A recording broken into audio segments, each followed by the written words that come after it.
Traditionally, the birthday of Montessite Prince Archie Harrison has received a lot of attention in the British media.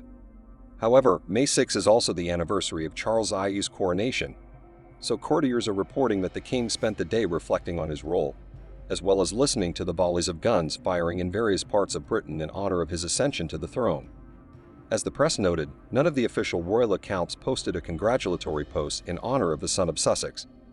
One would not expect otherwise, as palace sources have explained in previous years that the royal family would only publicly congratulate working family members.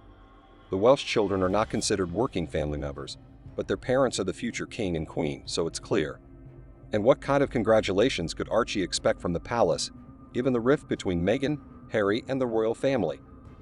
Royal expert Tom Quinn reports that Kensington Palace staff breathed a sigh of relief when they learned that Harry would be arriving alone, leaving Meghan and the kids in Montecito.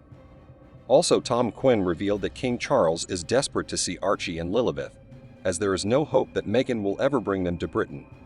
Or rather, there is hope, but there are certain conditions, security, accommodation, for their arrival, the reluctance to fulfill which Charles has a much stronger reluctance to fulfill in his longing for his grandchildren. Tom Quinn is sure the king will just call Montecito and congratulate Archie over the phone, since he doesn't want to use all sorts of apps like Zoom. Charles doesn't like new technology, the writer reported. If he calls Harry on a regular phone, it means he can have a quick chat with Archie without having to talk to Meghan. Royal expert Phil Dampier also revealed that on this day, the king was not only thinking about his coronation and the legacy of his mother Queen Elizabeth, but he was also worried about what he was losing by not being able to communicate with his grandchildren.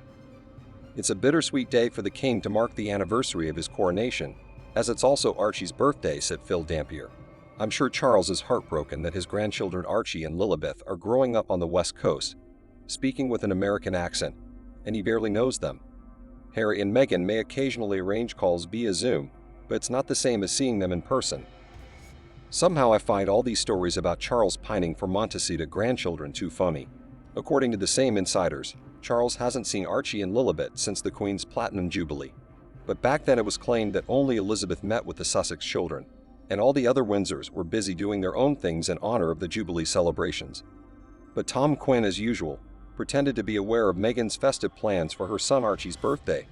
The writer claims that the main thing for her in this case, privacy and the absence of any pomp and hype. Quinn reported that the Dukes invited several guests from among their star friends, but the highlight of the program, of course, was Doria's mother, who often visits her grandchildren. According to some reports, she even lives in their mansion. The writer also mentioned the lemon cake that Meghan lovingly bakes for her kids using organic produce. When it comes to her children's birthdays, Meghan is almost obsessed with the idea that they should be quiet, very personal, with simple games, birthday cake, and ice cream, Tom Quinn narrated. Archie is a very mobile child who runs around the house all day long, so other games will also include scrimmage and hide and seek. Meghan combines a deep sense of her global importance in the wider world with a desire to help her children experience what she considers to be the more ordinary things in life. So Archie's birthday party will include friends from school, Meghan's mother Doria Ragland, and one or two celebrities who live in the neighborhood and have a child the same age. I know that actors Katy Perry and Orlando Bloom and their daughter Daisy are obligatory invitees. I think this is a scenario the royal pundits repeat year after year, but I highly doubt they have a real concept of the Sussexes' lives and their children. That said, lemon cake, games, Mom Doria, and some friends of Meghan's will probably be there. The couple are no longer posting photos of their children, as it was claimed that in their opinion there was no point in emulating royal tradition, as they are now private individuals.